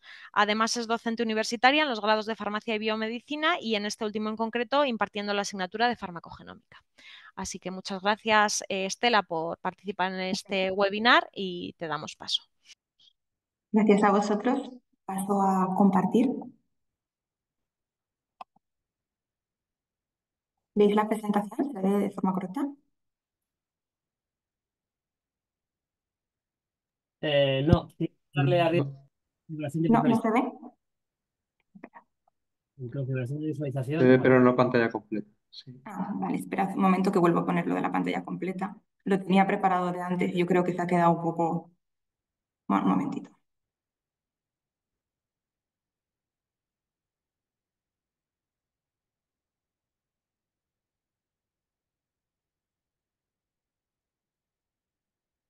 ¿Ahora? Sí. Perfecto. Ahora sí, fenomenal. Fenomenal. Bueno, muchas gracias por la invitación. Como han comentado, esta parte es un poquito más técnica. Hablaremos un poco de cómo funcionan estos genes para estos fármacos, ¿no? Abacavir, carbamazepina y oscarbazepina, y qué relación tiene el gen HLA con con la presencia de estos efectos adversos potencialmente graves. Bueno, para ponernos un poco en contexto y entender bien cómo funcionan estos genes, hay que entender qué es el complejo mayor de histocompatibilidad, ¿no? Este complejo se va a encargar de presentar antígenos virales o bacterianos en la superficie de la célula de los linfocitos T. Entonces, si el péptido reconocido se presenta como patogénico, es reconocido como patogénico, va a desencadenarse una respuesta que va a terminar en la destrucción de la célula infectada, ¿no? En humanos, la región génica de este complejo mayor de histocompatibilidad se conoce como el sistema de antígenos leucocitarios humanos, ¿no? El HLA por sus siglas en inglés, Human Leukocyte Antigen. Este sistema está constituido por un grupo de genes que son altamente polimórficos y que se localizan en el brazo corto del cromosoma 6, ¿no? A su vez, este sistema HLA se divide de manera arbitraria en 3 regiones que se designan como clase 1, clase 2 y clase 3. La que nos concierne aquí en el webinar es las moléculas HLA de clase 1. Estas moléculas van a estar formadas por una cadena pesada alfa, como podéis observar en la imagen, y una microglobulina beta. La cadena pesada alfa presenta 3 dominios alfa, el dominio alfa 1, alfa 2 y alfa 3, un dominio transmembrana y una cola citoplasmática. Bueno, pues esta cadena pesada alfa va a estar codificada por los genes HLA-A, HLA-B o HLA-C. Y por otro lado tenemos la microglobulina beta, que es codificada por otros genes distintos. En concreto, los genes que codifican la cadena pesada que acabo de mencionar van a presentar 8 exones. El primer exón lo que codifica es el péptido líder. ¿Qué es esto del péptido líder? Bueno, pues es una secuencia corta de aminoácidos que guía a la proteína hacia su ubicación final en la célula. Los exones 2 y los exones 3 lo que codifican es el dominio alfa 1 y el dominio alfa 2 y se van a unir al péptido líder. Posteriormente, el exón 4 lo que nos codifica es el dominio alfa 3. El exón 5, el dominio transmembrana, y los exones 6, 7 y 8, la cola citoplasmática. La mayoría de los polimorfismos que se han encontrado en estos genes de clase 1 van a ocurrir en los exones que codifican el exón, o sea, el dominio alfa 1 y alfa 2. ¿Por qué? Porque si nos fijamos en la imagen, aquí estos 2 dominios lo que forman es la hendidura de unión al péptido, que va a ser muy relevante para entender cómo estos fármacos desencadenan las reacciones de hipersensibilidad. Para entender cómo son estos polimorfismos o qué alelos se presentan, hay que hablar de la nomenclatura. La nomenclatura para este gen es un poco diferente a lo que quizás estemos acostumbrados en relación a los citocromos, ¿no? La nomenclatura empleada sigue el Comité de Nomenclatura de la OMS para los factores del sistema HLA. En primer lugar, vamos a tener el prefijo HLA, que lo que designa es el gen completo, ¿no? La región del gen. Va a estar separado por un guión del gen específico. En letras mayúsculas vamos a encontrar la letra A, B o C, que indica el gen específico concretamente para este complejo mayor de histocompatibilidad de clase 1, porque estamos haciendo referencia en todo momento a los de clase 1. Para distinguir el gen de los alelos utilizamos el asterisco o la estrella separadora y lo que vamos a observar es que los alelos para cada uno de los genes se identifican mediante una serie de 4 campos, donde vamos a encontrar números de 2 o incluso 3 dígitos que van a estar separados por 2 puntos. El primer campo lo que hace referencia es al grupo de los alelos, ¿no? A la familia dentro del gen a la cual pertenece el alelo. El segundo campo se refiere a un alelo específico que va a codificar una proteína HLA única. El tercer y cuarto campo lo que transmiten es información más científicamente importante, ¿no? Porque lo que observamos en el campo 3 o lo que nos define es si existe una mutación de tipo sinónima o silenciosa en la región codificante. Y por último, el campo 4 nos está hablando o nos identifica los diferentes alelos de regiones no codificantes. En algunos de estos polimorfismos puede ser que, o algunos de estos polimorfismos pueden afectar a la expresión génica. Entonces, pueden crear variantes que sean de baja expresión o incluso nulas, ¿no? Entonces, en este caso se denota mediante la adición de letra mayúscula de la letra N al final del cuarto. Con respecto al genotipificado del HLA, el grupo de trabajo de metodología e interpretación analítica de la SEF, tras una revisión exhaustiva, lo que recomienda es que para abacavir se analice el alelo 5701 para el gen HLA-B, para carbamazepina, tanto el alelo 1502 para el HLA-B como el 3101 para el HLA, y para oscarbazepina el alelo 1502 para el gen HLA-B. Para poder entender por qué estos genes son importantes, ya Francisco nos lo ha introducido un poco en su parte del webinar, es importante entender cuál es el mecanismo por el que se van a desencadenar estas reacciones de hipersensibilidad, y creo que es importante hacer una mención especial a ello, ¿no? En concreto, abacavir desencadena reacciones de hipersensibilidad porque lo que va a unirse es a la molécula HLA, ¿no? Concretamente esta molécula que va a estar alterada genéticamente. Entonces, el medicamento se une al sitio específico del HLA y cambia la forma en la que el HLA presenta los péptidos, ¿no? Que hemos comentado en primer momento. Al hacerlo, ese repertorio de péptidos que normalmente se presentan a las células T, como tenéis representada en la imagen, cambia, haciendo que el sistema inmunológico reconozca de forma errónea algunos de los propios péptidos del cuerpo, como si fuesen invasores, ¿no? Entonces esto activa una respuesta inmune contra estos péptidos que son propios del cuerpo, y lo que hace es producir este síndrome de hipersensibilidad a la bacteria, ¿no? Es importante mencionar. Sin embargo, parece que carbamazepina y oscarbazepina tienen un mecanismo un poquito distinto, ¿no? También pueden generar reacciones de hipersensibilidad, pero en este caso el mecanismo por el que lo hace parece que está tanto relacionado como al receptor de linfocitos, es decir, el fármaco se puede unir tanto al receptor de linfocitos como al complejo mayor de histocompatibilidad, ¿no? Como a este HLA alterado. Si la interacción es directa, se une directamente al receptor de linfocitos y entonces va a provocar una activación de las células T, incluso sin presencia del péptido extraño, ¿no? Y la interacción indirecta, lo que ocurre es que carbamazepina también se puede unir a ese HLA, alterando su capacidad para poder presentar los péptidos, ¿no? Entonces eso genera una presentación anómala de los péptidos al sistema inmune, desencadenando pues estas reacciones de inflamación y de hipersensibilidad que estamos abordando en este webinar.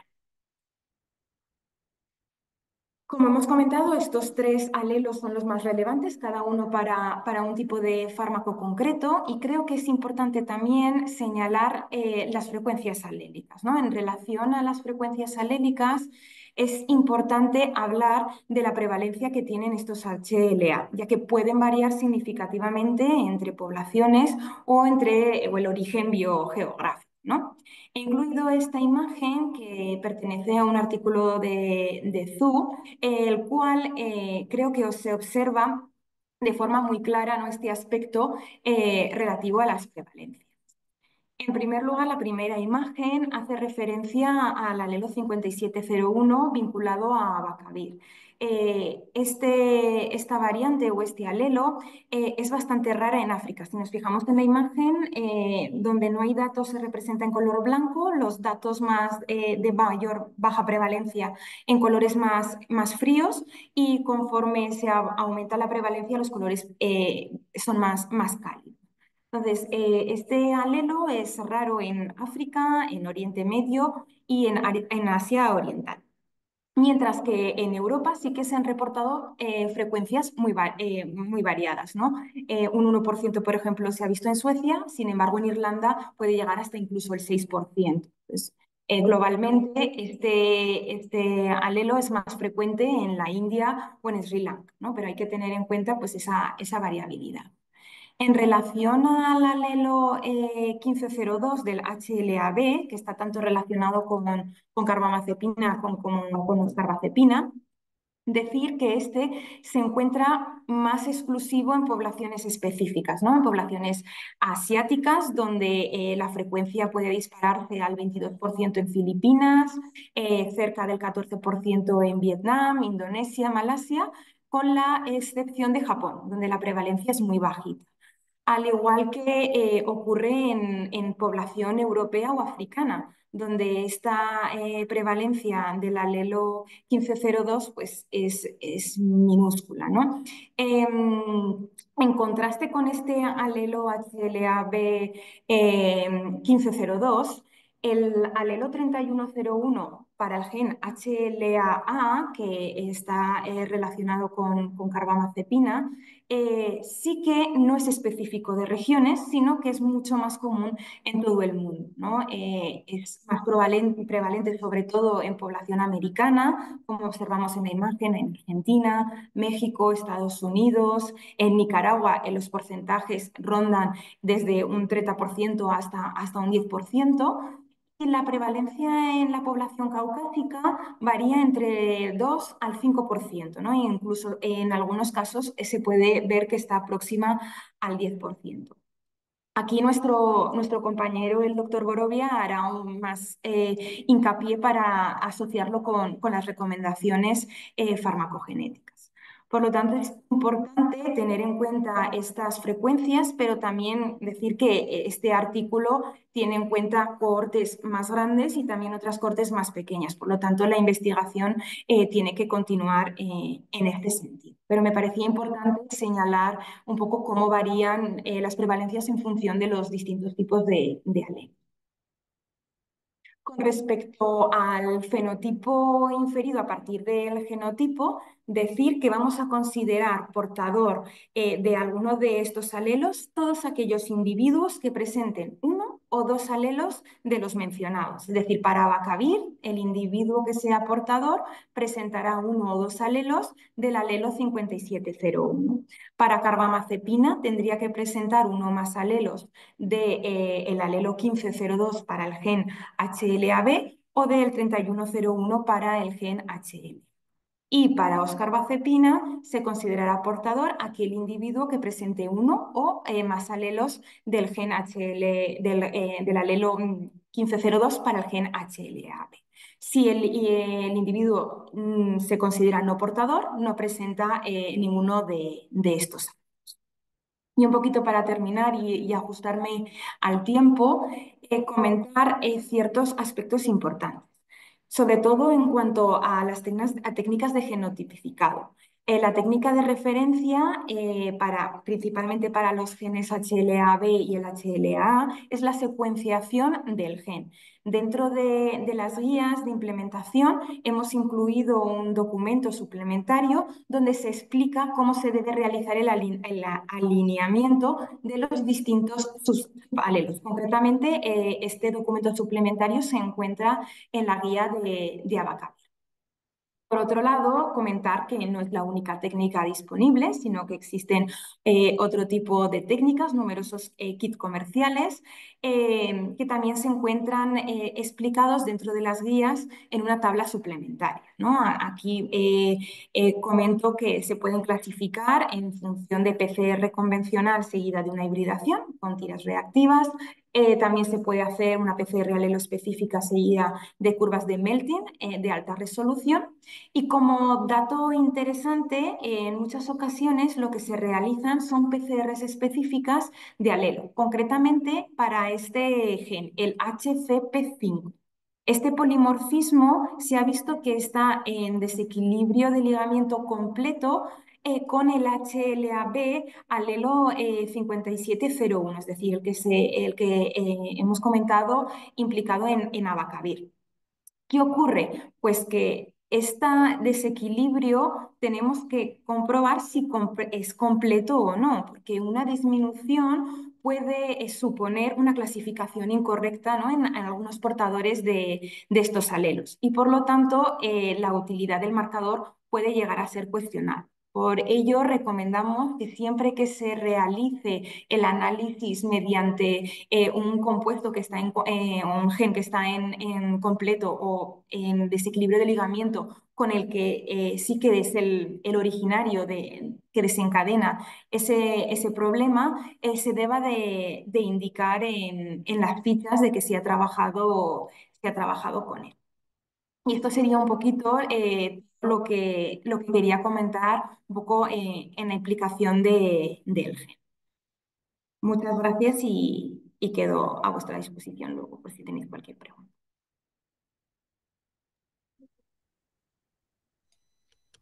Bueno, muchas gracias, Estela, por tu fantástica presentación de unos genes, ¿no? que no son particularmente sencillos y en los que además hay mucha variabilidad y quizá no estemos menos acostumbrados a verlos en la práctica o a manejarlos. Si os parece, en este caso sí que vamos a dejar todas las preguntas para el final, ¿vale? O sea que dejo paso a Óscar, que va a presentar a nuestro último ponente. Bueno, quiero agradecerte, Estela, también por tu fantástica descripción de este gen tan peculiar y también por amenizarnos con las técnicas de análisis de estas variantes que no son las clásicas. Así que agradecemos mucho, o yo al menos personalmente agradezco mucho que lo hayas explicado con tanta precisión, realmente. Ahora pasamos al último ponente del webinar. Que es el doctor Alberto Borovia. El doctor Alberto Borovia es médico especialista en farmacología clínica, facultativo especialista en el Hospital Universitario de La Paz y responsable de la unidad de farmacogenética en este hospital. Además, es profesor asociado en Ciencias de la Salud de la Universidad Autónoma de Madrid y investigador implicado en numerosos proyectos con financiación pública relacionados con la farmacogenética. El doctor Borovia nos va a hablar de las recomendaciones farmacogenéticas de la SED para este tipo de fármacos de los que hemos hablado hoy. Así que, cuando quieras, adelante. Muy bien, pues muchas gracias. Buenas tardes a todos. Yo voy a hablar, como adelantado Óscar, sobre las recomendaciones farmacogenéticas elaboradas por el Grupo de Trabajo de la Sociedad Española de Farmacogenética y Farmacogenómica. Voy a comenzar con Abacavir. Ya se ha comentado por los compañeros previamente, tanto por Paco, también lo ha comentado Sandra. Probablemente este es el biomarcador, el HLA-B5701, uno de los primeros que realmente comenzaron a utilizarse de rutina en la práctica clínica por el elevado nivel de evidencia que tiene. Ya no solamente tiene estudios provenientes de cohorte, sino que, como muy bien se ha explicado, tiene un ensayo clínico de casi 2.000 individuos que avala su uso y estudios de coste-eficacia posteriores también realizados que hicieron que en el año 2008 se incluyera en la ficha técnica del medicamento en nuestro país. A nivel de agencias reguladoras, está incluido como un test requerido antes de iniciar tratamiento con Abacavir, pues tanto por la EMA, FDA y por el resto de agencias que habitualmente incluyen información farmacogenética en sus fichas técnicas. A nivel de consorcios, pues tiene nivel de evidencia A por la CEPIC, nivel de evidencia 1A por FARGKB, y como digo, desde el año 2008 aproximadamente está incluido en la ficha técnica de nuestra agencia reguladora la necesidad de terminar este HLA-B5701 antes de iniciar tratamiento con Abacavir en pacientes que van a requerir este tratamiento. Y probablemente todos los que estéis dedicados más a la parte de la farmacogenética, pues en los últimos años ha sido uno de los biomarcadores que más volumen ha tenido, probablemente en nuestros laboratorios. A nivel de recomendación, pues la interpretación del biomarcador y su uso pues es bastante sencillo. Aquellos pacientes que son portadores de HLA-B5701 tienen un riesgo aumentado de hipersensibilidad y por lo tanto se contraindica el uso, y aquellos que no son portadores pues tienen un riesgo bajo, reducido, y por lo tanto pues se usa el Abacavir de acuerdo a las indicaciones en la ficha técnica. Como muy bien ha comentado Estela, aunque la SEP recomendamos genotipificar directamente el HLA-B5701, es posible también utilizar este biomarcador subrogado, teniendo en cuenta que lo que se recomienda es estudiar, como bien ha comentado Estela previamente, el grado de desequilibrio de ligamiento, y además es importante también en el informe clínico y genético que se elabore especificar que no se ha analizado el HLA-B5701, sino un marcador subrogado, lo que puede implicar cierto grado de incertidumbre. Bien, a modo de conclusión de Abacavir, pues yo creo que existe un consenso internacional mayoritario sobre la obligatoriedad de genotipificar este HLA en pacientes candidatos a recibir tratamiento con Abacavir, con la finalidad de prevenir esta reacción de hipersensibilidad. Se puede genotipificar un biomarcador subrogado, es una opción válida, pero teniendo en cuenta las consideraciones que acabo de comentar. Como es uno de los biomarcadores que han sido más ampliamente utilizados, pues tenemos datos de coste-eficiencia y también datos de sensibilidad, especificidad y valores predictivos positivos y negativos, como se ha explicado, que provienen del ensayo clínico PREDICT que ha comentado Paco. Como veis, el valor predictivo negativo para hipersensibilidad inmunológica es del 100% y para la hipersensibilidad clínica pues prácticamente de casi el 96%, ¿vale? Y además pues hay estudios y pruebas de coste-efectividad que contribuyeron hace ya más de 10 años a su implementación en nuestro Sistema Nacional de Salud.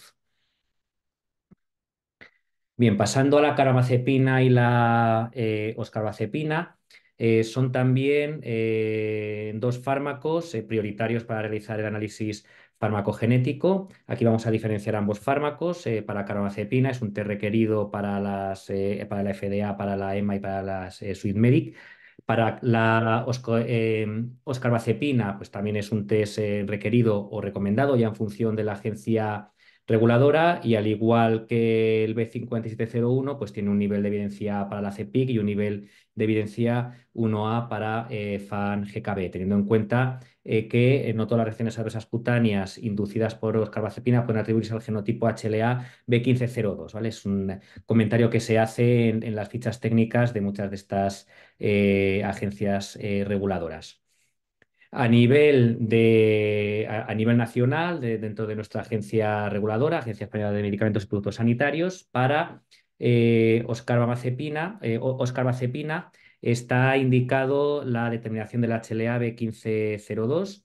Aquí, como muy bien ha explicado Estela, es la prevalencia de este HLA es relevante en individuos de origen chino, de la dinastía Han y de origen tailandés, relacionado, como ya se ha explicado, con toxicodermias severas, principalmente con síndrome de Steven-Johnson. Tiene una frecuencia prácticamente despreciable, muy baja en población caucásica europea.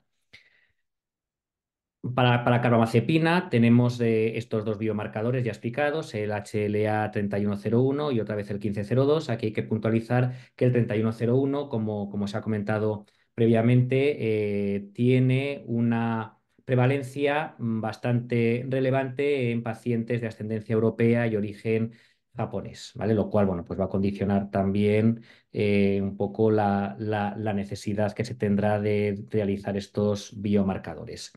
Las recomendaciones que hemos elaborado desde la SEF están basadas en la cartera del Ministerio. Se recomienda genotipificar ambos HLAs antes de comenzar tratamiento con carbamazepina y el HLA-B1502 antes de comenzar tratamiento con oscarbazepina.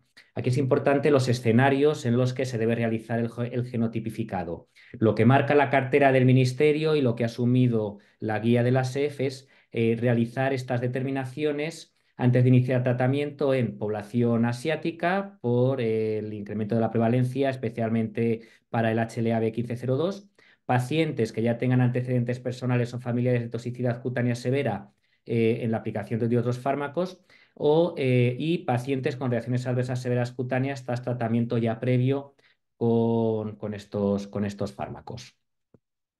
Bien, a modo de conclusión, estas tablas para ver cuáles serían las recomendaciones ya en función del estatus de portador, aquellos pacientes que son portadores del HLA-B 1502, que van a tener un mayor riesgo de hipersensibilidad y toxicodermias severas por ambos fármacos. Si nunca han recibido tratamiento, la indicación es no prescribirlos, utilizar otro fármaco alternativo. Además, aunque no están incluidos dentro de la cartera, se les aconseja también el uso de otros anticonvulsivantes aromáticos que también han demostrado un incremento de riesgo de toxicodermias severas, como pueden ser la lamotrigina, fenitoína o fenobarbital. Aquellos pacientes que estén ya en tratamiento, que no tuviéramos previamente el resultado del HLA, pero llevan más de 3 meses y no han desarrollado ninguna reacción adversa cutánea en estos 3 primeros meses, se puede mantener el tratamiento extremando la precaución, ya que se ha visto que lo habitual es que este tipo de reacciones adversas se desarrollen durante los 3 primeros meses de tratamiento. En el caso del HLA-3101, aquellos que son portadores pues tienen también mayor riesgo de hipersensibilidad por carbamazepina y las indicaciones son exactamente las mismas que con el B1502. No prescribir carbamazepina, evitar también el resto de fármacos anticonvulsivantes aromáticos y si lleva más de 3 meses, pues monitorizar estrechamente al paciente y extremar las precauciones tras el tratamiento. Aquellos que no son portadores de ninguno de estos alelos no presentan en principio ningún riesgo aumentado de desarrollar este tipo de reacción adversa y por lo tanto pues se puede indicar e iniciar el tratamiento de acuerdo a las condiciones que marca la ficha técnica. Un apunte que que sí quería comentar es que, dadas las prevalencias que ya se ha comentado previamente y también estudios desarrollados principalmente en nuestro país y en el Reino Unido en población caucásica, quizá añadido a lo que marca la cartera del Ministerio, deberíamos también dentro de la SEF hacer una revisión a corto plazo de los escenarios clínicos donde se debería realizar este genotipificado e incluir al menos población de etnia gitana, donde sabemos que hay un incremento de prevalencia del HLA 3101 que se aproxima mucho al de la población asiática. Y también podría considerarse el incluir dentro de este escenario clínico la población caucásica también para este HLA 3101. A modo de conclusión, al igual que con el B5701, existe un consenso internacional mayoritario sobre la obligatoriedad de genotipificar ambos biomarcadores en pacientes candidatos a recibir carbamazepina o oscarbazepina, con la finalidad de evitar reacciones de hipersensibilidad y toxicodermias. He de decir que en la primera charla de este webinar se ha mencionado que es raro el que existan toxicodermias por este fármaco. Nosotros en nuestro hospital, quizá porque somos también centro de referencia para toxicodermias severas, tenemos un número no desdeñable de pacientes con síndrome de Steven-Johnson o NET o DRESS por anticonvulsivantes, con carbamazepina concretamente, en una serie que publicamos de 10 años, en el año 2016, tuvimos 6 casos de pacientes con Steven-Johnson y carbamazepina y un total de 26 pacientes con toxicodermia severa en tratamiento con anticonvulsivantes, principalmente carbamazepina, fenitoína y la motrigina. Como segunda conclusión, pues se recomienda, por tanto, genotipificar de manera anticipada, según marca la cartera del Ministerio, poblaciones asiáticas, pacientes con antecedentes personales o familiares de toxicidad y pacientes con reacciones adversas cutáneas que hayan ya recibido tratamiento con carbamazepina. Y ya como última conclusión, pues el valorar en un futuro, poder actualizar la guía de la SEF para poder incluir también dentro de poblaciones donde se pueda genotipificar de manera anticipada, poblaciones de etnia gitana y población caucásica, dada la prevalencia de este HLA. Y eso es todo. Muchas gracias.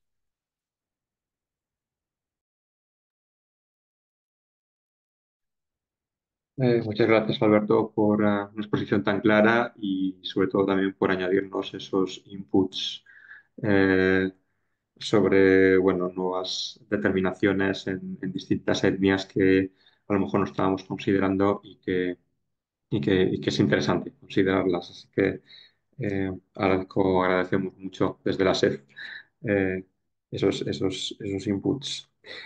Y bueno, pues este es el final de las presentaciones. Ahora pasaríamos a la parte de ruegos y preguntas. Es verdad que estamos un poco fuera de tiempo, pero sí, y bueno, algunos de los ponentes pues han tenido que marcharse, pero si tenemos alguna pregunta, la persona que quiera hacer preguntas, repetimos, por favor, escribidlo en la ventanita de preguntas y respuestas, no en el chat.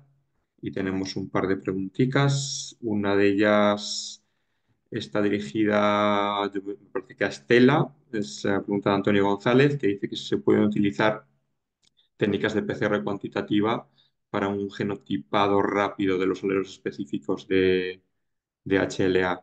¿Nos podrías decir algo, Estela, al respecto? No sé si quizás a lo mejor Oscar o Alberto estáis más familiarizados con estas técnicas, ¿no? Dentro de la tabla suplementaria, lo que se observa es que para este alelo existen kits alelos específicos, pero no PCRs cuantitativas, ¿no?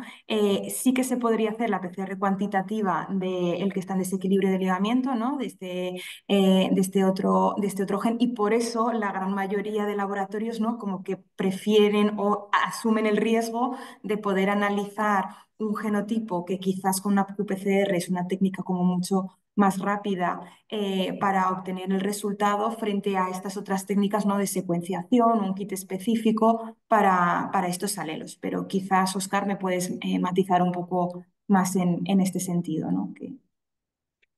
Sí, básicamente, bueno, yo lo que diría es, lo que pasa que no es para todos los alelos, pero es verdad que hay algunas variantes en las que se pueden utilizar, como bien dices, ¿no? Alelos subrogados, ¿no? Son variantes que están en desequilibrio de ligamiento y que muchas veces se pueden utilizar, ¿no? De manera rápida, digamos, ¿no? Para testar de manera rápida si no se dispone de la tecnología o de la técnica, de la parte técnica básica o clásica, ¿no? Para testar HLAs. Entonces, sí, a los subrogados, en caso para algunas variantes que sí es posible, se podrían utilizar por PCR cuantitativa. No sé si Alberto tiene alguna indicación más que darnos al respecto. No, no, la verdad es que no tengo nada que aportar a lo que habéis comentado. Vale. Tenemos otra pregunta de Marc Tendros, que dice bueno, que hay varias herramientas de imputación que predicen el haplotipo de diferentes HLAs en función de la información de los SNPs en la región de cromosoma 6p21. Entonces, bueno, pues si tenemos datos de su fiabilidad en comparación con utilizar una sola variante en desequilibrio completo de ligamiento. Yo creo que eso va un poco en relación a la pregunta anterior. O sea, si es fiable, ¿no? Utilizar otro tipo de técnicas, ¿no? No sé si alguien tiene respuesta sobre esto.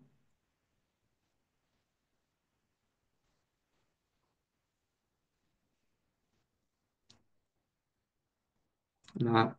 Sí, yo creo que esto está un poco ligado, ¿no? A la pregunta anterior. No sé si... Yo no sé, yo como coordinadora antigua del grupo 2 decir que desde la SEP lo que sí que recomendamos es el genotipificado directo, ¿vale? No algo que esté en LD. De hecho, en este caso, en este SNP, ¿no? Sí que se sabe, y hay estudios previos que han demostrado que un desequilibrio de ligamiento muy alto, pero ojo que esto también puede fallar en algunos casos y cada vez tenemos más datos de que es poco frecuente, pero puede ocurrir. Por eso decimos que en el informe, ¿no? Tiene que estar detallado exactamente qué técnica has utilizado y qué has determinado. Entonces, en principio, aunque hay técnicas para determinar los alelos HLA, yo creo que hay que tener cuidado. O sea, yo desde la SEP lo que recomiendo es la variante de forma directa y no sé si alguien más quiere aportar algo. Perdón. Sí, vamos, yo lo mismo que dice Cristina, es decir, lo que se recomienda es el notificado directo del HLA, pues por lo que ha comentado Cristina. Es decir, que puede que haya casos que no detectemos y al final, bueno, pues ese Estamos hablando de las toxicodermias severas, como ya se ha comentado, pues es una enfermedad muy grave con una alta morbilidad y mortalidad. Entonces, yo creo que en este caso debemos eh, realizar pruebas que sean más sensibles e intentar detectar todos los casos positivos. Y en el caso de que no se haga de esa manera, indicarlo claramente en el informe.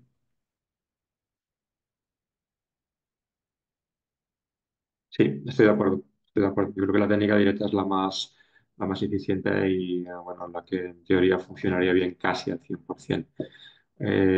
Utilizar un marcador subrogado, bueno, puede acercar la respuesta, pero no la va a dar completa. Entonces sí, hay algunos casos que se pueden perder. Entonces la fiabilidad es relativa. ¿Alguna preguntita más? Sí, nos acaba de Preguntas. preguntar Francisco, sí, que si entonces lo mejor es utilizar NGS. ¿Qué pensáis? ¿Vuestra opinión?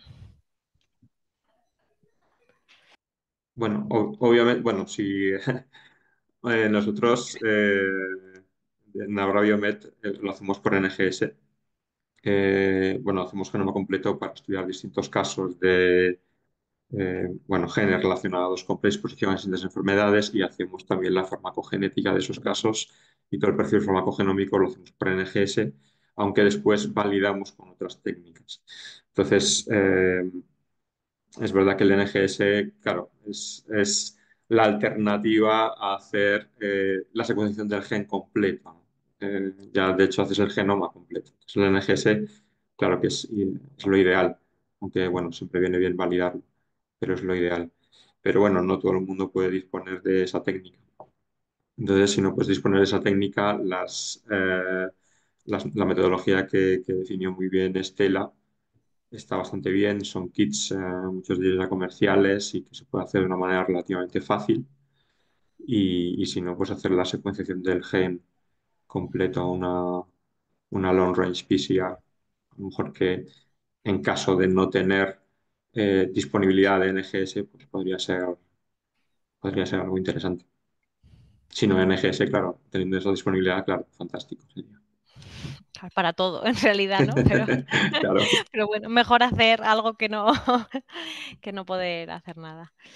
Bueno, yo creo que no tenemos más preguntas por el chat. Yo, si me permitís, sí que quería lanzar una última pregunta a los ponentes, un poquito, sobre todo de cara, ¿no?, a la experiencia con el genotipificado de carbazepina o oscarbazepina, ¿no?, que Alberto ha comentado que sí que, bueno, pues en su grupo tienen experiencia, si no he entendido mal, de casos, ¿no?, que es un poco lo que vemos nosotros también, que acabamos de poner a punto esta técnica, pues un poco a raíz de la cartera de servicios y que claro, que bueno, pues que todos los Steven Johnson, ¿no?, las toxicodermias severas que encontramos, pues vamos a buscar estos alelos, pero no vemos tan sencillo, ¿no?, quizá ese screening en los inicios bueno, que como hemos comentado, de unos fármacos que no son de uso tan frecuente y que además, pues en algunos casos se inician por diferentes especialidades, incluso a diferentes niveles, ¿no?, de atención y un poquito, bueno, pues saber cuál era su experiencia y también en el caso de estos casos, ¿no?, cuando un paciente ya ha experimentado esta reacción y da positivo,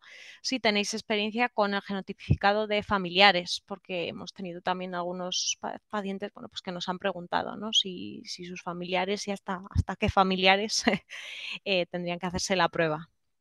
Sí, pues mira, nosotros desde hace años nosotros participamos dentro del registro Piel en Red de toxicodermias severas a nivel nacional, que está dentro también de Regiscar, que es el registro europeo, y lo que hemos hecho en casos que ya han desarrollado toxicodermias, esto es lo que hemos hecho, digamos, en los últimos años, hemos intentado enmarcado o anidado a proyectos de investigación el hacer el genotipificado de estos HLAs y de otros. De hecho, bueno, pues hemos descrito también en series que tenemos publicadas, pues otros HLAs que también se asocian con toxicodermias severas en población caucásica, que no son los que están habitualmente descritos. Pero todo esto lo hemos hecho en pacientes que ya han desarrollado la toxicodermia. En estos pacientes sí que hemos hecho el genotipificado de familiares. O sea, cuando hemos detectado el HLA, por ejemplo, con carbamazepina, creo que la mitad de los casos tenían el A3101, genotipando a familiares también lo hemos detectado en algunos de los familiares.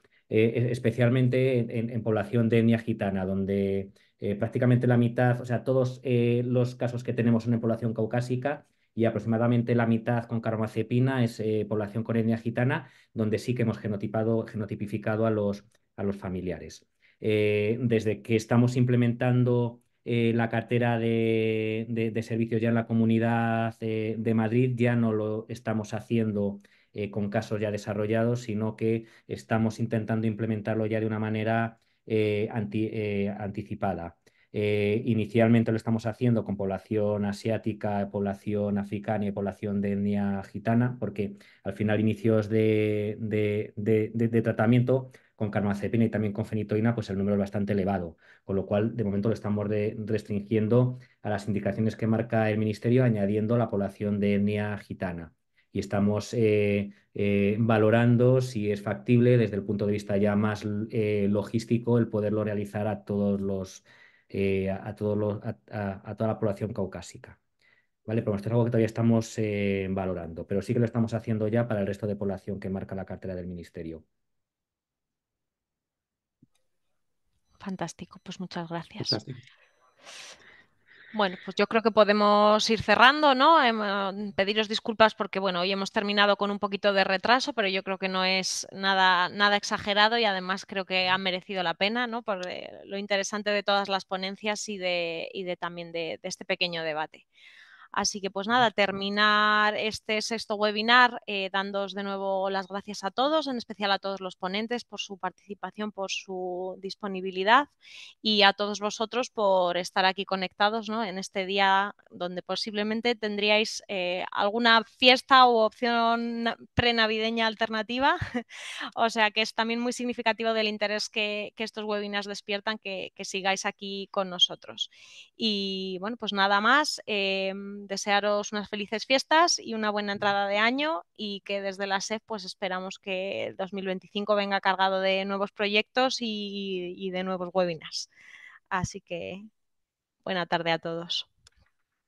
Buenas tardes, felices fiestas.